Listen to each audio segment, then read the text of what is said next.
welcome to Numbers Therapy Episode 4. Today's topic is global economy, NFT economy, and real talk. If they're coming on here, that means they know something, and I am just here to get it out of them. Sitting here with my popcorn like you guys. So obviously it's been an interesting week or two, needless to say. And so that's part of the purpose of the show and why it's called this, right? Purpose is to talk through macro stuff and bring on and showcase our experts in here. And so the goals, just as a reminder, one is so everyone can understand how all of the big things fit together. Two, just make better decisions with NFTs and other investments using the balanced perspective. Learn about or from some of our people in here and get different perspectives. And then also learn about different areas and opportunities that are out there as well in different ways of thinking. It's also worth noting, again, I always say this every time, there are different levels that are in here. So it's just really important that everyone is along for the ride as we go through.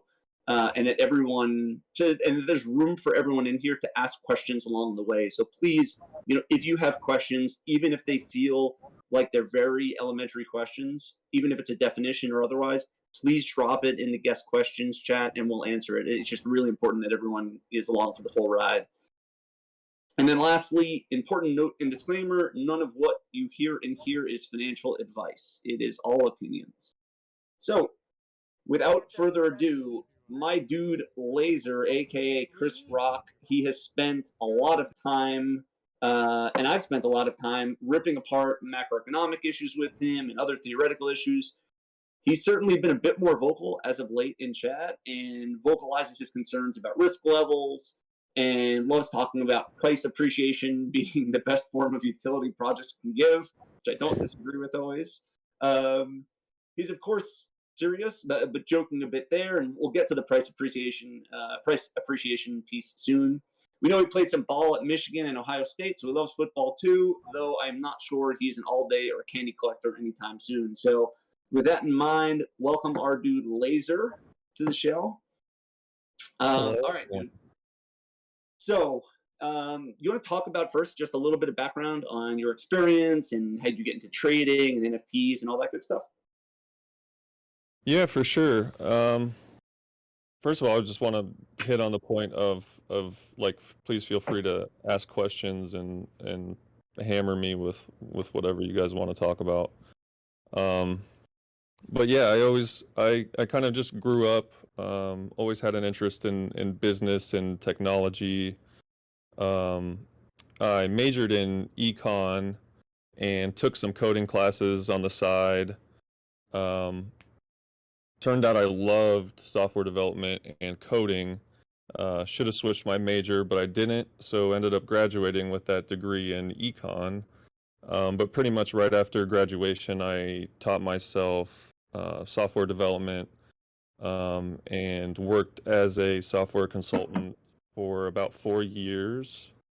And then, yeah, I quit that job in November to focus on NFT stuff full time.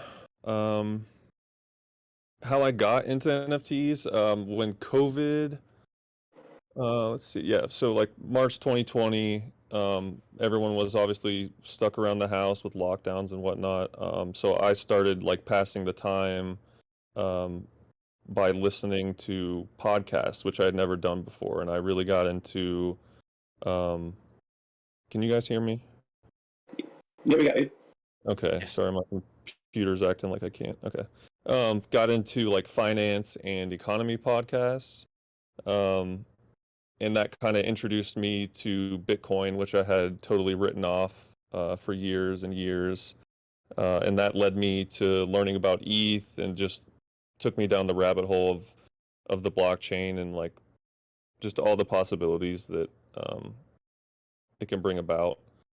I watched the Top Shot boom from the sidelines. I did not participate. I think luckily, based on how everyone talks about Top Shot these days. But I caught wind of like punks and the big Beeple sales and Bored Apes started to gain some traction. So I jumped in and I bought a Bored Ape last June, and that was my foray into NFTs. Nice. And I think you talked about before that the lens that you had on that, right? Even in the write up that you had, the lens that you had was that was a $1,500 learning experiment that you had, right? That obviously worked out well, but that was kind of how you were thinking about it originally, right? Yeah, originally it was much more of like an innocent, like, oh, I want to get involved, see what all this blockchain stuff's about, talk to like-minded people who kind of see the future and the same vision that I do. And yeah, so I'm gonna put this money in, and I'm totally okay with it going to zero. And then yeah, I started just like I think my next thing I minted was like Super Yetis, and then like just slowly more and more I got more and more involved, and then that was back when I had to like research things on Twitter myself, and then I minted a MVHQ key, and obviously that's just, I mean, that's paid for itself thousands and I don't even know, so many times over. Um, so yeah, just kind of spiraled down from there. Nice. Okay. All right. So before we get into some like fun contextual elements about NFTs and how you think about them and all those good things, let's just maybe do a recap real fast in light of the past week plus, and even beyond that, of what the current global economic environment is. And I just want to, for everyone who's listening right now, I know that we've talked, and in VC, there's been a decent amount talked about the global economic environment the last few days or even week. So I'm sure some of the things might be repeat, but hopefully you get some extra color here. And certainly for those people who haven't been in VC as much, we want to make sure we're on the same page there too. So.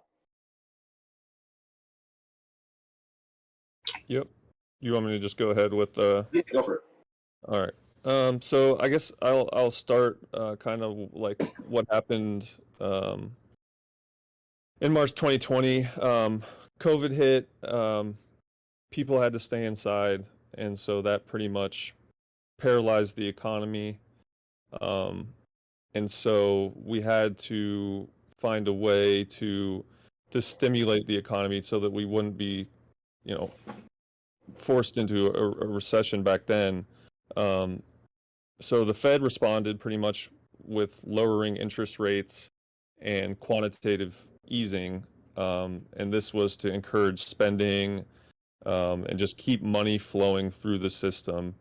Um, the government also responded with um, stimulus checks and loan payment postponements, um, and stuff like that.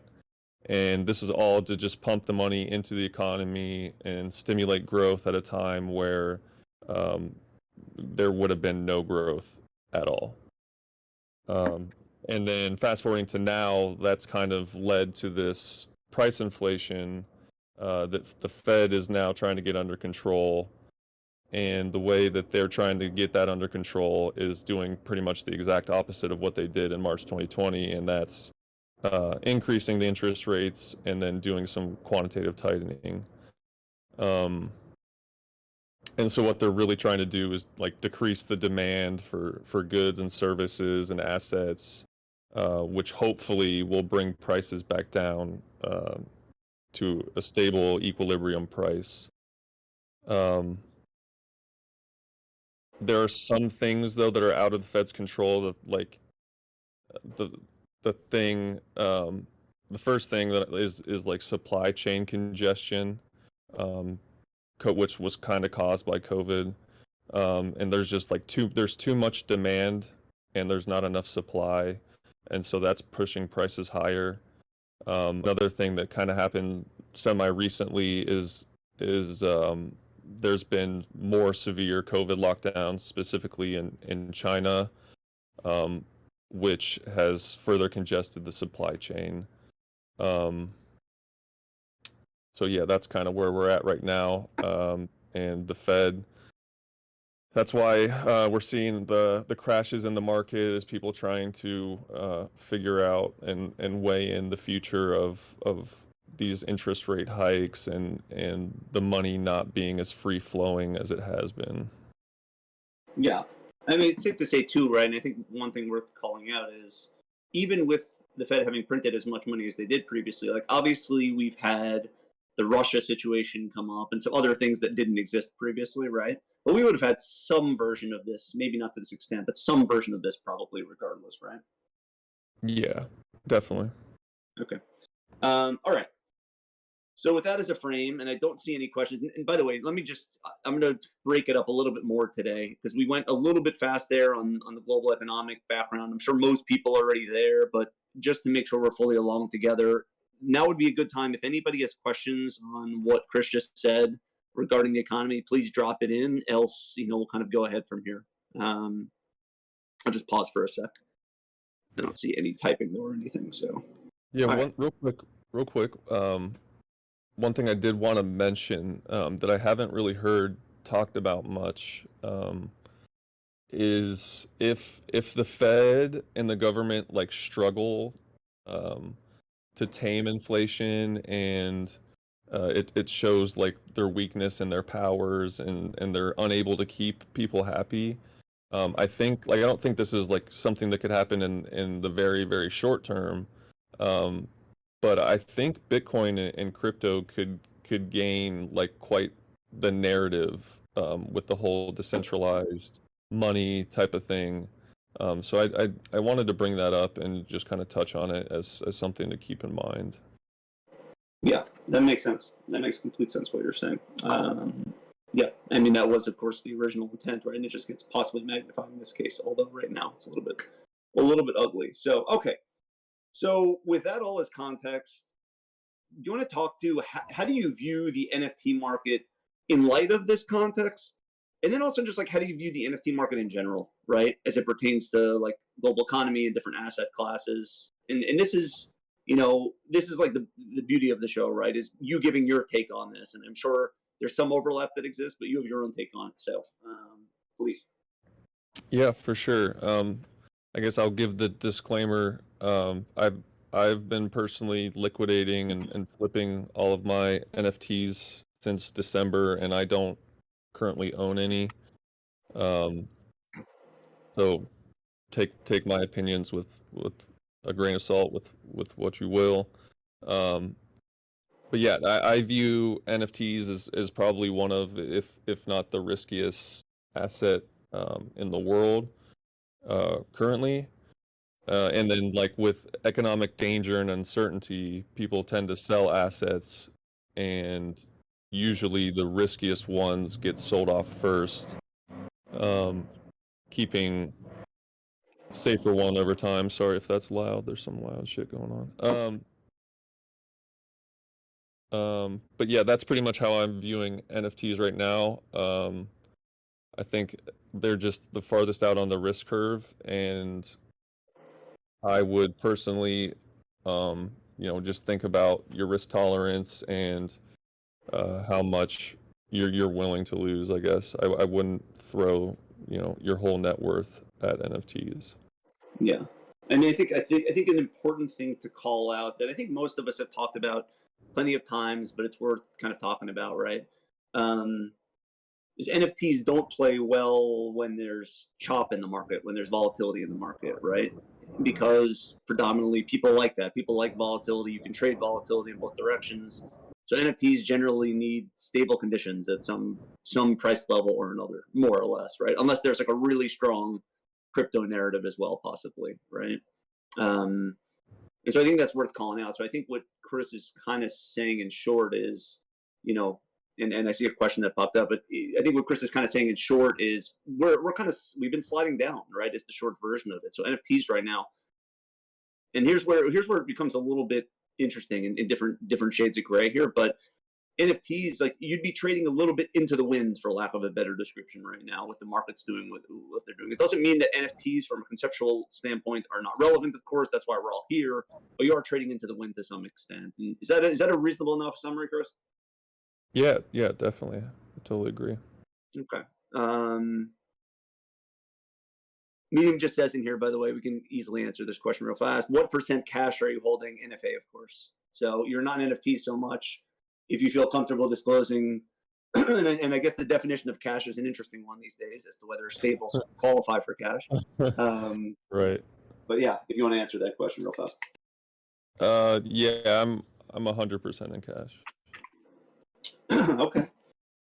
There you go. And that's just because I mean, I have a lower risk tolerance. I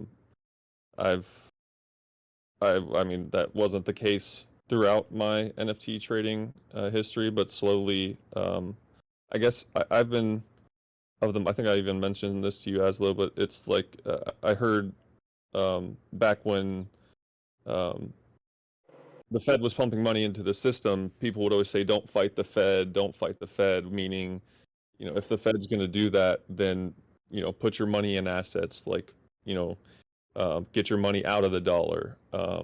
Now that the Fed is doing the opposite and has started to talk about it a few months ago, um, that was just stuck in my head. Don't fight the Fed. And so I've been selling everything into cash since then. Yeah, it's like just what that means, of course, just so we're all super clear on it. Don't fight the Fed, right? Fed has been hiking interest rates for the past bit of time and is also now removing from their balance sheet as well. So the Fed wants the markets to bleed, is the short version of it, right? That's what they're intending to do. And, you know, therefore, I guess, you know, what Chris is saying is don't fight the Fed, right? Don't try to play into markets when the Fed's explicit intent is to cause the markets to bleed to some extent, right? And why are they doing that, by the way? I mean, just to come back to why would the Fed care to do that, and why would the government care to do that? To get people back to work, predominantly productivity, a variety of things like that. But I think that's the summary of what Chris is saying. One other thing, Chris, I want to call out, because you and I debate a lot. And I usually don't talk a lot on here because I want the show, you know, to be not about me at all, but rather the guest who's on here. But I think it could make for like a fun debate to some extent, because you and I talk a lot about, like, you know, what's going on in the economy, and therefore like how conservative to be about things, and, you know, which JPEGs are real, use cases are real, which are less so, all those good things, right? And I actually fall a little bit inside of the curve compared to you, I would say, right? If you're on like the very conservative side of things, which I think makes complete sense given the context, I'm like a touch inside of that, for whatever it's worth. In that I still think a certain handful of use cases for NFTs exist even in the present form. And I want to have a little bit of risk that exists. So I think with that, there's not many outcomes that exist right now in the economy that have us like shooting up really fast. It just there aren't many situations, right? You need to have like the Russia-Ukraine war stopped immediately. You need to have some huge crypto narrative that like something very powerful would have to happen to be able to drive up the market fast. And there's just not many of those that exist right now, it seems like. However, I like having at least a little bit of risk that exists in case something starts to trigger up or some narrative starts to happen. Whereas I think Chris's preference is to wait until there's a green light that something's actually happening and then entering after, even if it means he's a little bit late and he's a little bit off on price. And so it's not very different, but two like slightly different ways of thinking. And as a result of that, you know, whereas, you know, Chris is 100% in, I guess, dollars or stables, or probably dollars, I would guess, right? I'm a little bit less than that. I have, you know, I own some crypto currently that I've been DCing in at bit, you know, the lower ETH levels as of recent. I own a few NFTs of like categories of things that I think have a use case in a dollar denominated fashion could go well. And I think that's where Chris and I differ. And it's just, I wanted to call it out just because there's still art that exists here. I think the concepts are all valid. But as much as Chris and I debate, we don't land on the exact same page every single time. And I think it's worth calling that out too. Okay, so back to NFTs and pulling apart the different kinds of projects that exist. And we know, like you said, you're not in NFTs right now, but something you and I have talked about a good bit is Web2 brands, teams and brands versus Web3 teams and brands. Do you want to distill that for everyone and kind of like the discussions we've had and the thought process there? Yeah, sure. I guess we've kind of talked about our preference towards maybe Web2 leaning brands, and that's usually because they're built by a proven team, that have built stuff before, and they have the experience, and the existing consumers or fan base to bring people in to actually buy the NFTs. The only thing that a lot of Web 2 teams are missing, is understanding of the NFT space and how things operate. Um, and we've seen that, in real time, what happens when people don't understand how things work, and it's just kind of, a big shit show.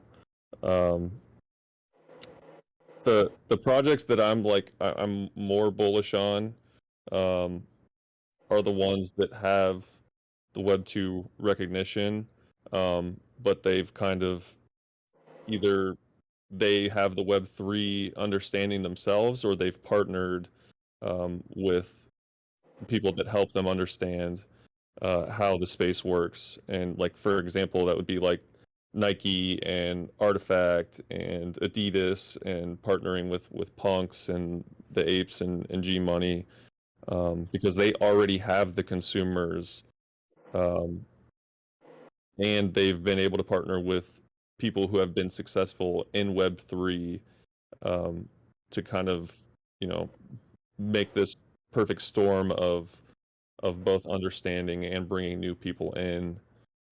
Just one case, on the opposite side of who's not doing it well, at least so far, um, was like the recent drop of Dolce and Gabbana, um, where it's a well-known Web2 brand, but they've seemingly partnered with a poor Web3 team. Anyone who was paying attention to that drop knows how bad that went. They like minted it and handed them out one by one, airdrop.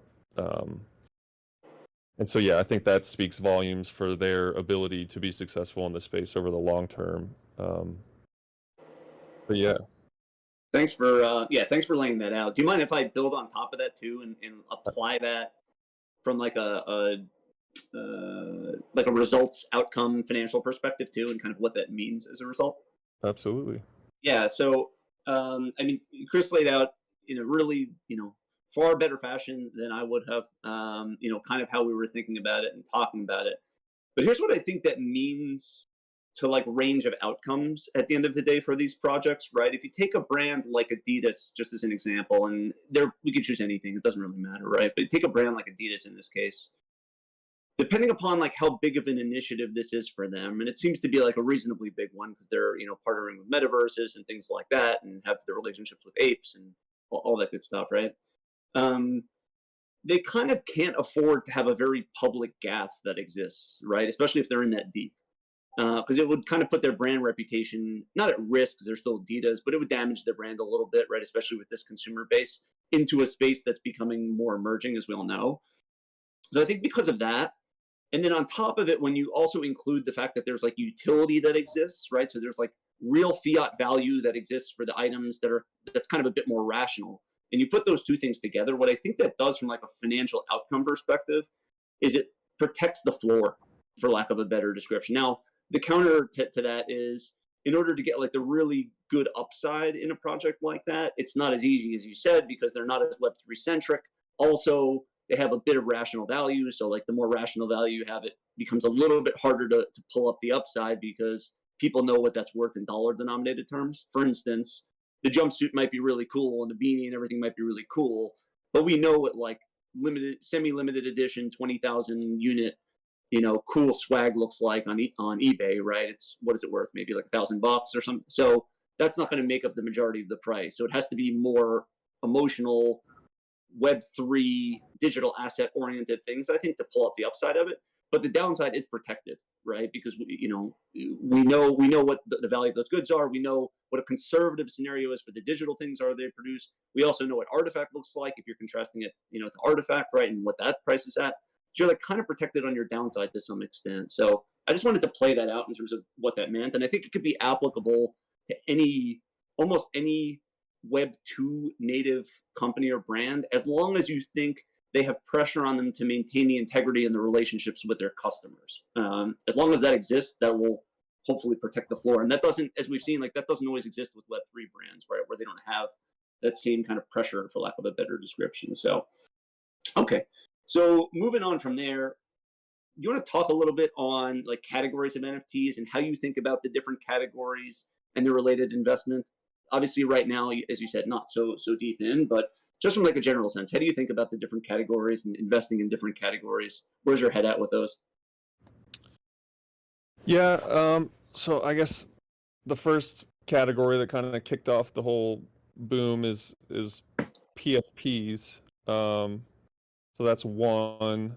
Um, there's also like play to earn, gaming, and then I guess I would kind of consider, although it kind of fits in with PFPs, but kind of like memberships and like IRL access NFTs.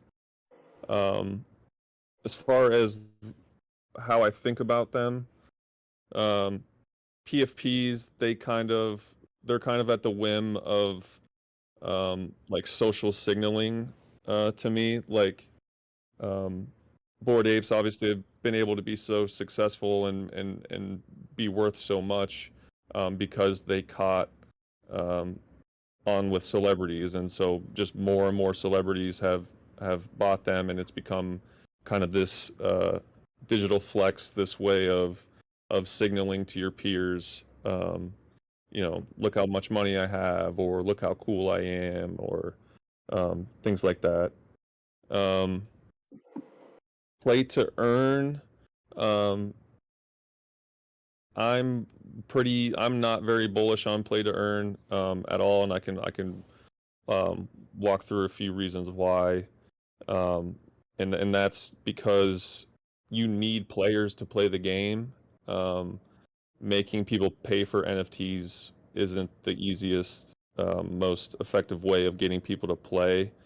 And what you're looking for is network effects. You want people to play, and you want more people to play because those people are playing.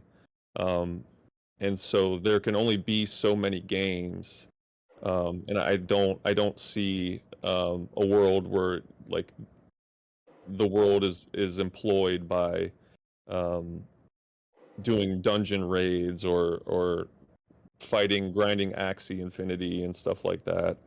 I've mentioned this in chat a few times too,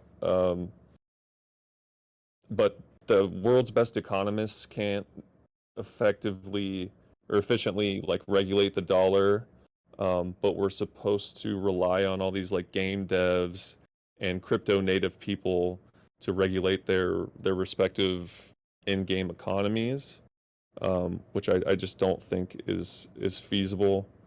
Um, I think tokens kind of like attract speculation, which makes them volatile. Uh, People will just buy the coin if a game seems like it's going to be successful. It kind of creates this. It kind of makes it impossible to actually use the currency in the game to do what it's supposed to do. I do like. I want to be very specific that I'm not bullish on play to earn. Um, but I think there is like blockchain and gaming are fit, like they're a match made in heaven to me. I just think um, I don't think it'll be like a coin operated economy or anything like that, but I do think there will be like cosmetic NFTs that you can earn in a game and you can buy and sell. I do think that there is a high chance that it comes from uh, the Web 2 space. Like I can see Activation Blizzard having their own blockchain, um, where they have their own cosmetic NFTs that you can earn, and they can be sold on their blockchain marketplace.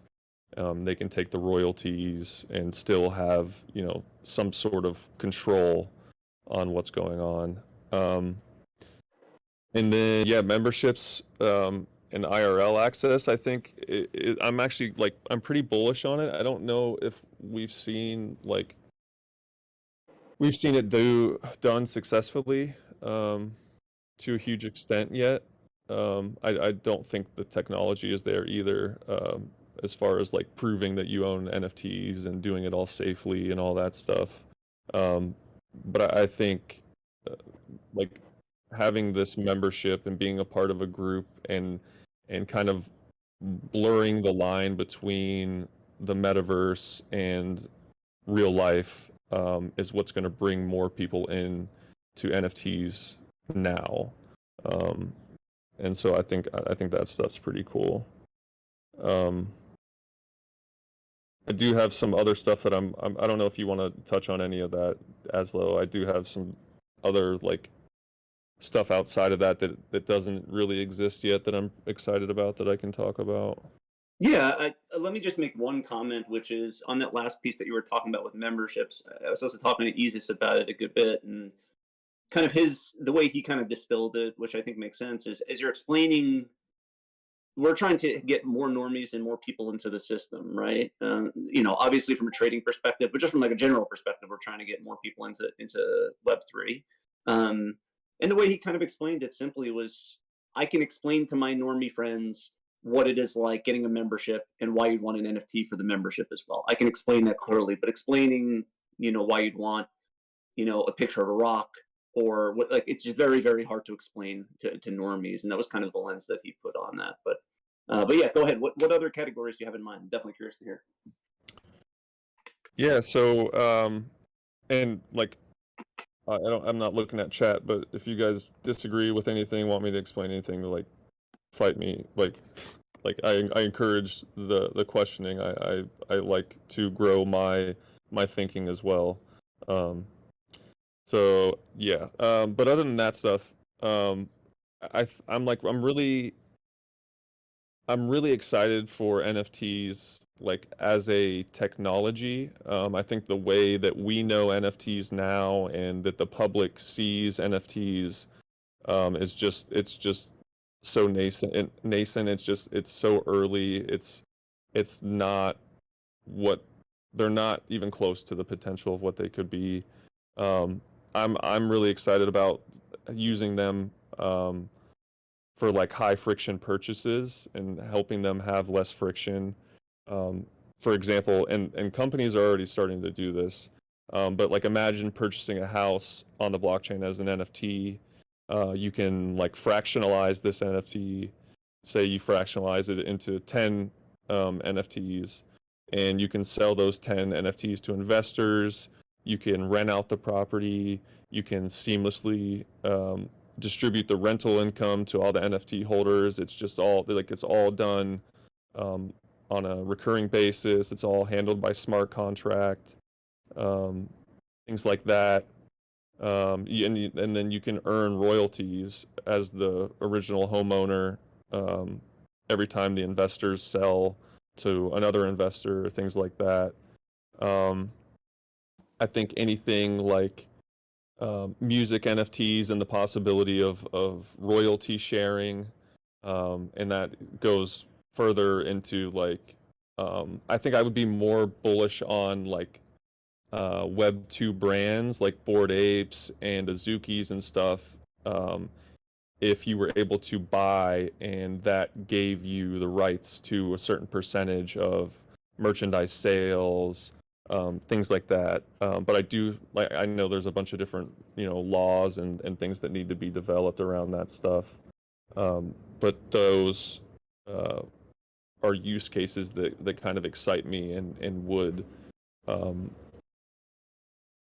make me, I guess, pay a lot of money for in certain cases. And then there's other stuff like creating patient medical profiles, where you're like able to transparently share patient medical information between hospitals. There's a huge issue with that right now, where there's kind of like no single source of truth. So doctors are treating people for stuff that they've already been treated for, and there's miscommunication all over the board.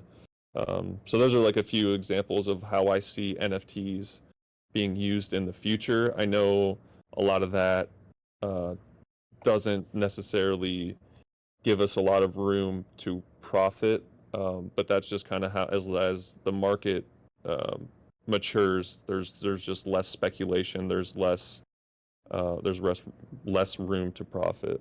So Yeah, that's a good rundown. I mean, those are good use cases. Not the most exciting always for people in here. I do think one application though, even with the use cases that you have there of NFTs, that still will always make sense, right? Especially as like that line gets cleared up, like you were talking about. Do you have ownership rights to projects? Royalties, things like that. I mean, the crowdfunding element of it and getting a community instantly supported around your brand is still a very good innovation that I think exists, regardless of what the use case is. Um, and so that kind of rallying element, obviously from a different lens, but like that rallying element, I still think will continue to stay. So okay, so a couple of questions that I'm seeing in chat. One from Tartoshi: what signals are you looking for to go risk on with your cash, and how long do you expect to be sidelined given certain current circumstances?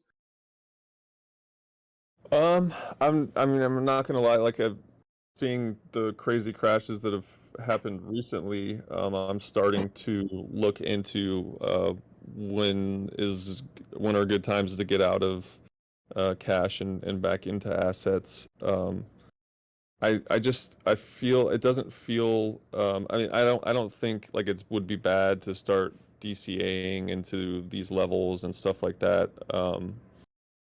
I just feel like there's possibly more downside to come. I think the Fed wants a little bit more downside to come, um, and so I'm waiting for that feeling. I guess I'm waiting to see that stuff is starting to approve, and they might be able to let their foot off the gas in the near future.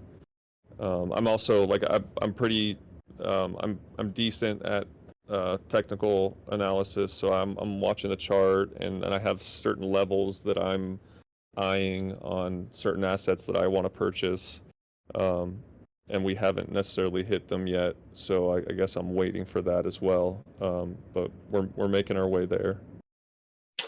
With that, I mean, maybe a question to build on top is like, what macro signals are it's that fuel side of things, but what macro signals are you looking for that might suggest that we're turning a corner to some extent and also starting to move? Would it be, for instance, like inflation rates and CPI would be slowing down?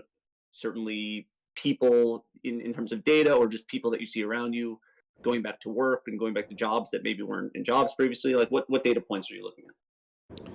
Yeah, I think I would definitely be looking at inflation starting to slow down, um, and I think you'll be able to tell by what the Fed says and I guess their tone.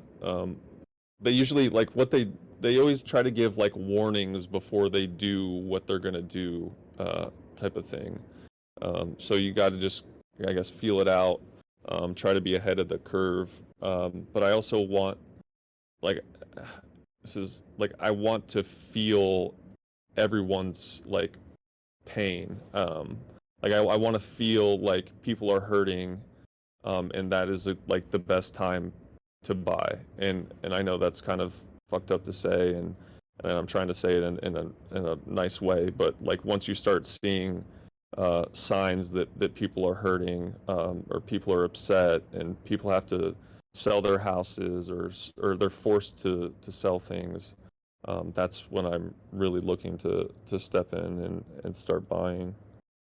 So just want to be clear here. I mean, Chris Laser is a Grinch. There's no doubt about it. But what he's really, that's why I call him that. What he is really saying, right, is just from an investor lens, right, of when the signals in terms of when we've really hit bottom, basically, right, and therefore might start to go up. And again, like what the Fed is trying to do, for lack of a better description, is they're trying to have people feel that pain, so they have no choice but to return to work, save additional money as well. That's the inflation thing, but also return to work to be able to create more productivity in the economy, and we can kind of propel from there, right? So it sounds like he said, it sounds a little bit sadistic, but just from an investor lens, that's of course where where it's coming from. um Yeah, okay, I'm go gonna ahead. add, I guess, real quick. Like I do, I don't think it'll be any like crazy like V-shape recovery either, like we saw with COVID or anything like that, Good point. because a lot of that was helped along with the Fed. So I think when it does bottom, it'll. I mean, there will be bounces, of course, but I think it'll take a while to consolidate, and so I think like there's no rush to be like, oh my God, now feels like the time to buy. I feel like you're gonna have time. I guess I feel like I'm gonna have time to feel like it's a good buying opportunity and kind of wait for the dust to settle a little bit. So I think you were kind of teasing this out, but do you want to just define really clearly what a V-shaped recovery is for everyone listening to? Yeah, pretty much. I mean, if you look at a chart, it comes from just it literally looks like a V, where things crash. So an asset crashes straight down, and then all of a sudden it recovers pretty much straight back up into a V shape. Yeah. So I mean, I guess the bigger point there is you don't feel as fussed or as pressed to be able to catch the bottom fast, or what you think is the bottom fast, or DCA and fast, because you think once we hit the bottom and start to curve up, we have enough stuff going on, enough issues that it'll take time to recover. In this case, it's not going to be like a COVID drop and then a very rapid recovery up, for instance. It's not the same kind of thing as that, is what you're saying.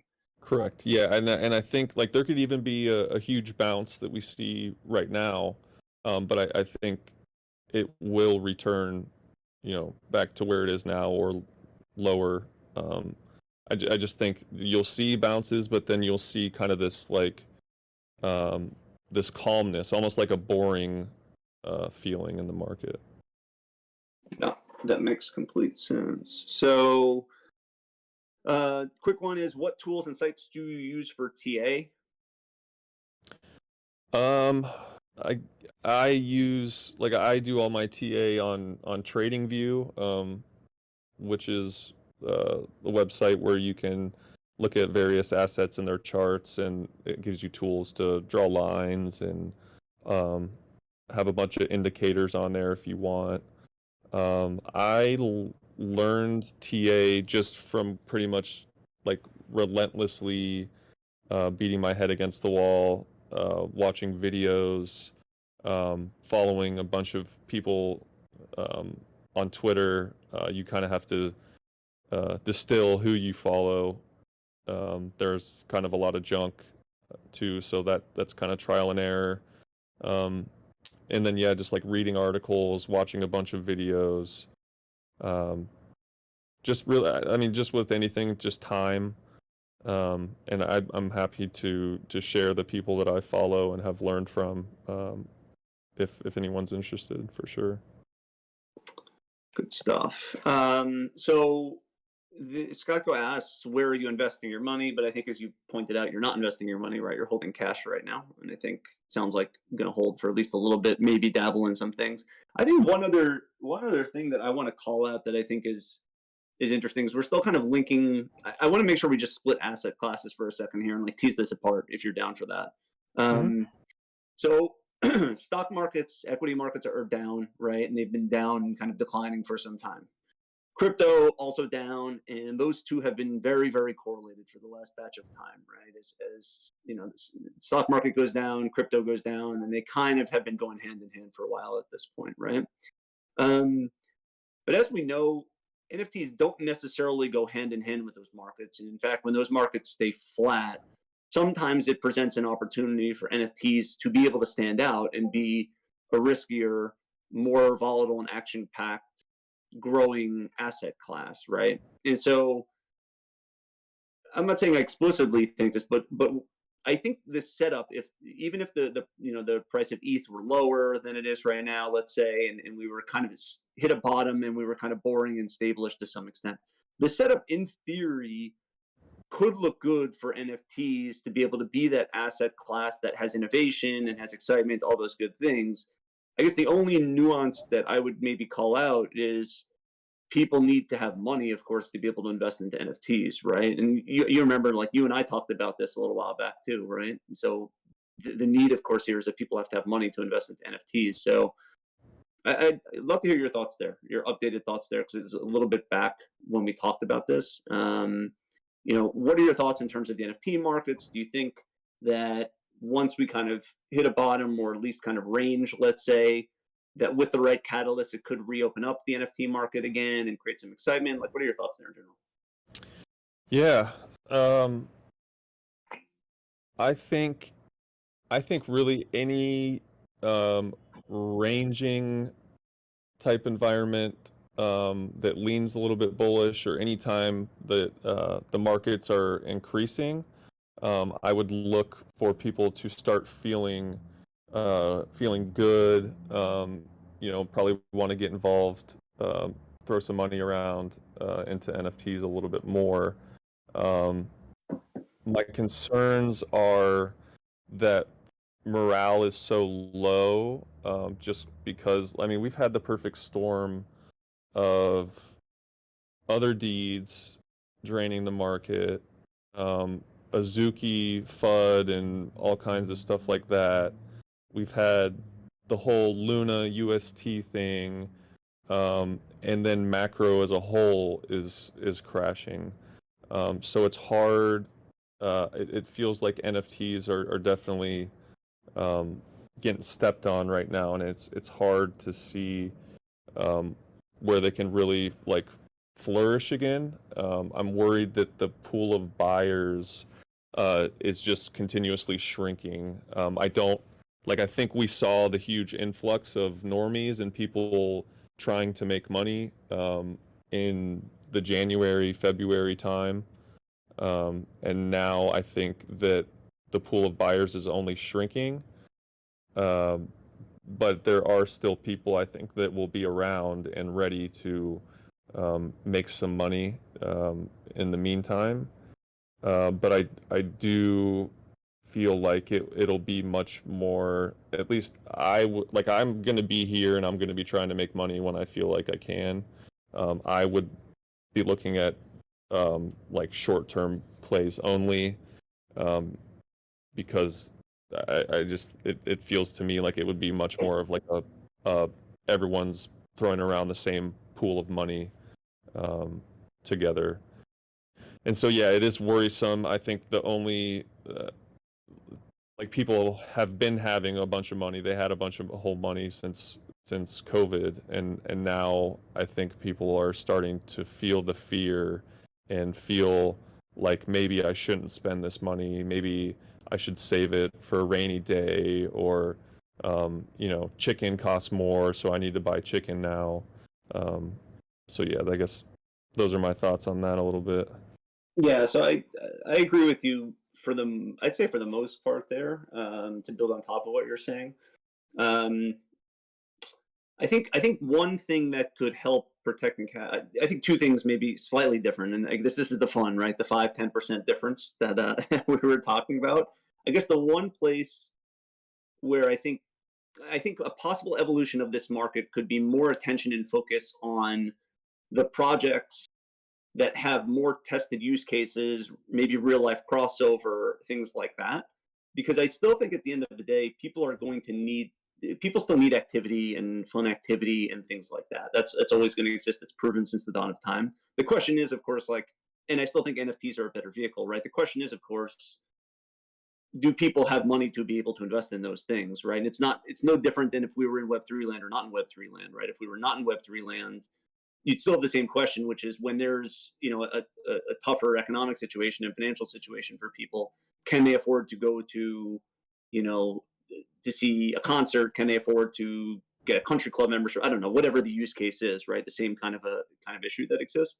But as people start to go back to work a bit more, which will happen, then people will have money, and they'll have money to be able to put towards things. And so I'm not suggesting by any means that I think it's like immediate spike up at all, but we're in a tricky time right now. But I do see some categories that I still really do think have early adopter benefits that could exist, but it's going to take a little bit of a path to economic recovery to some extent too.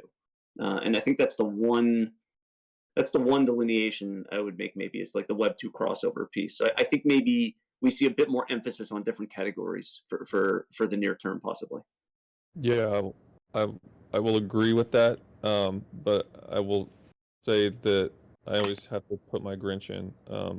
That I don't know, like I don't know if the tech is there to get people to be able to easily do that. Like I just think Yeah. I think people are inherently lazy, and like everyone who's here listening right now and is in MVHQ because they're visionaries, they're not lazy, they're willing to put in the work, and I like sad to say I think that's the minority of the population, and so if you make it hard for people to join these in real life things, and they got to mint something on Ethereum with gas and fail transactions and all kinds of stuff like that. I think that just adds a little bit more friction.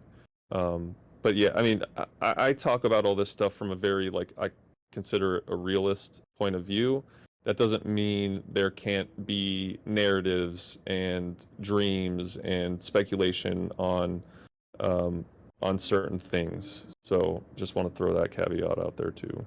Yeah, that makes sense. And I think what you're touching on more is what we've all touched on to some extent, right? Which is the on ramp, and the on ramp being clean and easy, and not having security issues and hack issues and all those good variables that we like in here, and that we think are interesting and can mentally deal with sometimes. But you're right that people can't, and it feels a little bit feels like there's like a two-pronged attack to some extent, right? Like number one is projects need an easier on ramp to be able to make that upfront piece easier. And then number two, it feels a little bit like, and I think we've all done this, like some kind of grassroots effort, for lack of a better description, right? Where your friends are saying, hey, I'm really interested in this thing. I heard about it, but how the heck do I get it? Or how the heck do I keep it? Or how does a wallet work? Or whatever. Like the combination of those two, which isn't glamorous necessarily, but seems like it's kind of necessary off of what you're saying. Yeah. Okay, when Scotco says, when we had the altcoin crash in 2018 that lasted about 1 to 2 years, how long could you both see an NFT decline in interest lasting if we get full bearish sentiment? What are your thoughts, Chris? I You can go full Grinch. Don't hold back. It's okay. I can go full Grinch. I don't I don't think we ever see the prices that we saw in NFTs this past like January and February ever again. But I don't think any kind of bear market like altcoin or NFT will be super I don't think it would be super extended to like 2 or 3 years. I guess I would see it maybe I don't even know. It's hard to talk about NFTs like that because they're so new. But I would see ups and downs and certain narratives come into play. Um, like if we were in like the depths of the bear right now, I don't know, 6 months less. I don't know. It just all depends on what picks up in the narrative. Like if people if maybe games start being built, and obviously people play games even in recessions, so that could be a huge narrative where people want to speculate and do all that stuff. I know I said I'm bearish on P2E, but that doesn't mean that there's not money to be made there. So yeah, I don't see any prolonged you can't make money on anything type of bear market. But I think you'll have to be nimble and I guess try to identify the opportunities before everyone else does. Yeah, that's a great layout. I guess so Scotco. Look, this is where we get different different shades between me and Laser. Two people looking at similar data and maybe slightly disagreeing to some extent. I don't drastically disagree at all. But my my bull case is I think a little bit better than maybe Chris's is. I still think that there's ability for communities and all the Web3 community and otherwise to rally around narratives that are very powerful, like the gaming one that Chris just said, or other ones. And I think it's being helped by the fact that infrastructure is being built around, right? Like with Instagram releasing and integrating NFTs, with Coinbase, not so much Coinbase doing what we think Coinbase is going to do, but I think it seems like they're pointing towards like a social media-ish platform. Not sure whether they'll have success or not with that, but the lens that they're taking on it to integrate it into like a social media-ish type of thing. So the more that it crops up and like integrates with society and becomes more of a narrative with the Web3 community pushing behind it, we've seen it before. Like the Web3 community has the power to be able to create action. And if the markets are flat, regardless of what the level is, if the markets are kind of sitting boring and people are looking for an upside oriented investment to get in early, NFTs seem like they're very reasonably poised for that, right? But you just need those couple things to come together. You need to make sure that people have some money. So you need narrative, you need boringish markets otherwise, and you need people to have money still to some extent. And the people that have money for an expanded audience to have that, it sounds like it needs to be people going back to work and earning things like that. Not across the board, but at least to some extent. So maybe I just have like a slightly higher bull case. And I think it could get back because of supply and demand, the quantity of the assets that exist in the most prized collections. I think my bull case is a little bit higher maybe than Chris's, to be honest, but not drastically different in terms of how he's thinking. Yeah, I guess I can definitely see like some sort of renaissance, where people kind of rush back to CryptoPunks and Bored Apes or something in like a huge rush. I don't know if that's like decently soon or if that's in 10 years, or whatever. But I do like, I think the narratives and Facebook and Instagram and all that stuff, like onboarding the normie, I think that's great for NFTs, but that's not great as far as money making opportunities for us. um, and so I don't see, like, I just think the window is closing on that type of money that we've been making. uh, and I think, like, unfortunately, there's just going to be a battle between centralized and decentralized. And I have grown to lean towards the masses are going to lean towards centralization, because, as I said before, I think people are like inherently lazy. I think they need the 1-800 helpline. I lost my fucking seed phrase. So I see like the Facebooks and those companies having a control over the type of stuff, maybe with a spin of it's transparent and we're able to see what's going on, I guess. But those are my thoughts on that. I think I agree with you on that. I think I think they're again, the Web2 brands I think are just in a better position for a variety of reasons.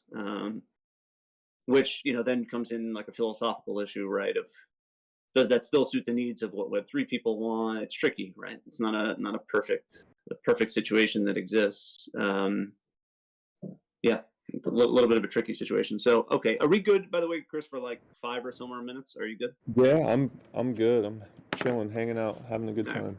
We've got a few more questions. So um, I'll flip the order around here just to kind of segue, right? So what steps are you taking to prepare for the next bull market? I guess I have identified, I guess it depends on what we're talking about, NFTs or crypto or what. But I try to identify what I'm looking to get into, what I think has value, and I have kind of targets of where I'm looking to get in. Most of the NFT projects, at least at their current valuations, are not very appetizing to me. So I would need them to come down a good amount. But crypto is already getting down to where I would like to start buying some in. And then, yeah, just, I guess, having cash ready to be deployed, not tied up in other stuff. And yeah. Yeah. So I mean, board the one other. I guess the one other thought that I have there too is like, the difference, of course, as you've kind of figured out between me and Chris is like, I like taking a little bit more earlier risk, but in spot places, I guess you'd say, right? Where I can see some pieces kind of coming together. And so, for an example of that, would be like we've had this kind of. I know everyone's had their various levels of comfort with going out during COVID and otherwise, right? But the majority of the population, it's been like only recently have we really started to come in and more travel and all those kinds of good things too. So it's for a reason like that to me that like the IRL narrative and the membership narrative is interesting, more interesting than it maybe was in the past, because I think a lot of people will be increasingly seek that, and the parallel already exists. You know, in pre Web3 life, pre NFT life, that parallel already exists with memberships and parties and things like that, basically. So I think that's maybe the slight difference. Um, yeah, but I think other than that, you know, Chris's answer is as good as it gets. So Yeah, so real yeah, quick, I guess I could just add on, just try to like be creative with your thinking, and try to identify trends before everyone else can identify them. And I know that's like it sounds easier than it is, but just keep your, I guess, your eyes peeled, and just keep your ears open, and try to identify what's going on in the world, what's going on in NFTs, what's going on in crypto, and then is it a problem? Can it be solved by some sort of way? And just kind of breaking these problems down and trying to think about things in a more granular level so that you're prepared to pounce, for the masses. And it's obviously very beneficial that we have a lot of big brains in here that help us all do that together.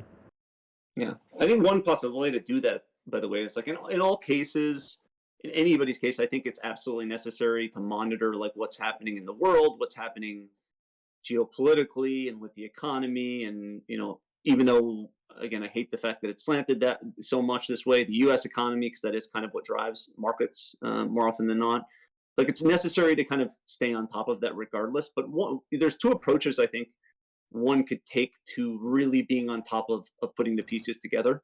And I think one approach is like taking the generalist approach, where you can kind of be monitoring all the different categories and therefore be able to pick the category that you think is about to have a trend and kind of ride with it, right? But that kind of implies that you're comfortable juggling all the different categories, that you don't have to know every little detail, but you know, at least understand the differences between the categories, and that's your expertise. The other way to approach it, of course, is to just be a specialist in one or two categories, right? And become really, really good with those two categories. The downside of that, of course, is like if you were the specialist on, and I hate to pick on this, but if you were the specialist on like P2E, for instance, or PND, or whatever you want to call it, and we were expecting a big run to happen and it didn't happen, you know, almost nothing in the category is succeeding, right? So you're a little bit undiversified. But maybe taking like, if you don't feel comfortable with like covering all categories and you don't feel like you can grab all the data from, you know, the big brains that are in, you know, NBHQ, you know, the alternative is to cover a few categories or a couple categories and become really good expert in those categories. You can really pick out the trends that exist when the time is right, that kind of thing as well. So, and I think the last question in here I see is thoughts on move to earn viability as a new crypto use case. I think this is, what was that one that that Tyler dropped in? Medium, you're talking about like the example that Tyler dropped in, which is like the running integrated one where you have the running NFT and you earn off of that. Yep. Okay. Are you familiar with that, Chris? I am, from a very surface level. Um, I think it's really cool. I think it's an innovative idea, and like I think everything we've seen in NFTs so far and are continuing to see is great, because it pushes things forward. Like, I mean, any successful company that exists now, like you've heard of like the MySpace and, like Facebook type of, like Facebook does kind of what MySpace did except better, but MySpace failed. But Facebook had the benefit of being able to see what MySpace did well, what they failed at, and stuff like that. But specifically on like the move to earn, I I would have to think about it and look into it more. But I would not see that as sustainable.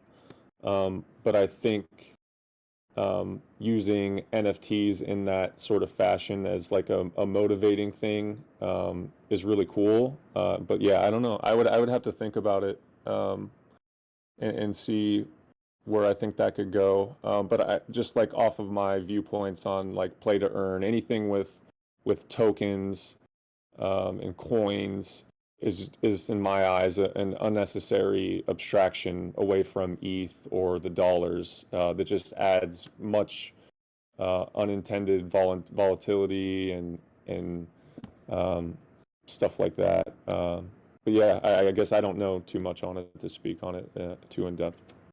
Yeah, so I guess I'll comment on it briefly, which is, and I just want to caveat one thing, which is I haven't gone majorly in depth with it, so I need to look at it a bit more. But I have some experience with this area in kind of two ways. One is I know that even pre-Web3, there have been a handful of startups that have tried to crack rewarding exercise many times over. I've seen many apps that have tried to do that before. Most often, they are not very successful with it in Web 2 format, and I'd say the primary reason they were not successful with it in Web 2 format is two reasons, I would say. One is very, very hard to reward people in a valuable enough way for them to really care. So, for instance, they'll get some points, and if they earn bazillion points, they can go redeem it somewhere, like a local coffee shop or something for a smoothie, and it takes forever, therefore it doesn't become worth their time, and all those good kinds of things. And then the other reason, of course, is, and this is Web 2 centric, is it was a very localized model in most cases where you had to go redeem for things. Some cases they had like online things that you could redeem for, but not the easiest model to be able to put together, basically. And I also think that many of the big brands, like Under Armour, for instance, had a competitive advantage to be able to pull something off like that compared to just like a startup in most cases, because they have the base, they have things that could in theory be redeemed for. And I think Under Armour actually acquired one of them, if I'm not mistaken. Yeah, something like that.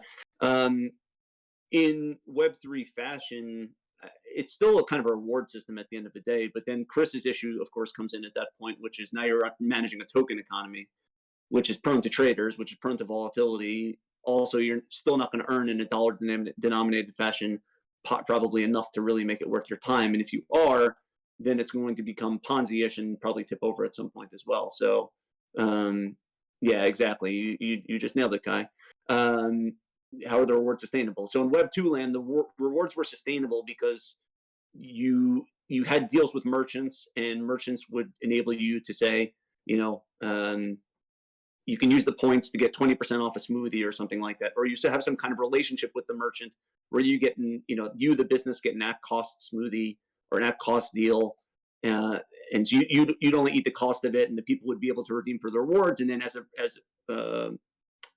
a follow-on to that, people would use your app, which means more traffic, which means you can make money on ads and a variety of other things, or a freemium model, and you were kind of on your way. But the economics are not very good in that model historically.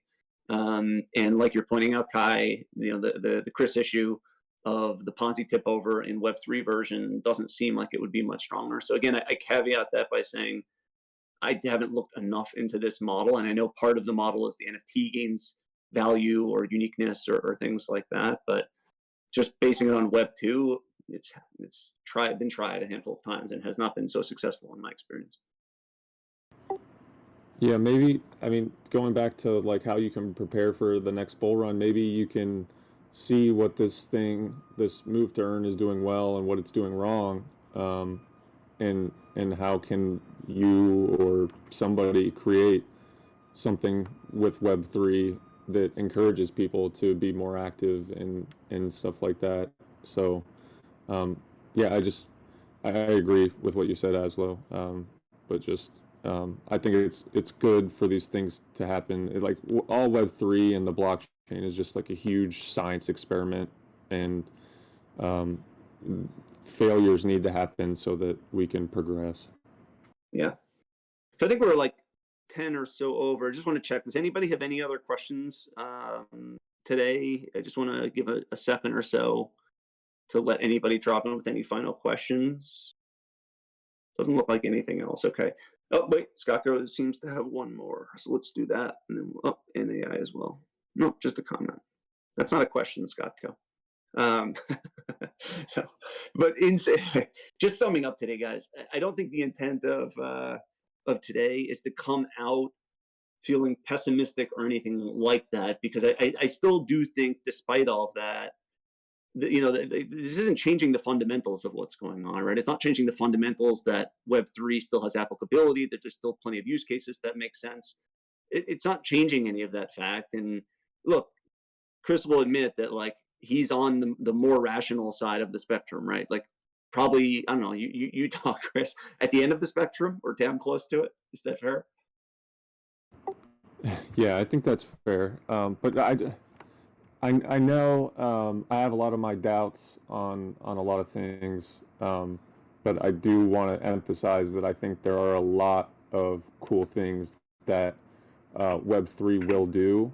Um, it's just we're so early right now that a lot of it is just janky and hard to use. But I just think it's just gonna, just like everything else, it's gonna keep building on top of it, and we'll get to a place where it's um, people are using it every day and they don't have to understand what the fuck Gwei means.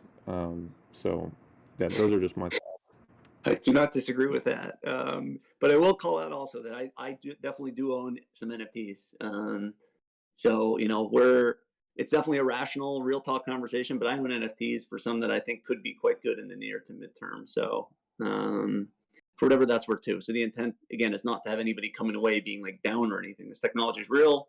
And then the whole point of this conversation every time is to get real talk and get different points of view in terms of what that means in terms of timing and everything else. So, thank everyone for joining as always. Hopefully it was not just negative but balanced and helping balancing your perspective. And same time next week we'll do another version of this. We got a good guest coming on next week who I think is going to be quite valuable. You all know the person pretty well as well. So same time next week, everyone. Thanks. Yeah, thanks guys, and feel free to shoot me a DM and tell me I'm wrong, and we can talk and all that good stuff. I appreciate it.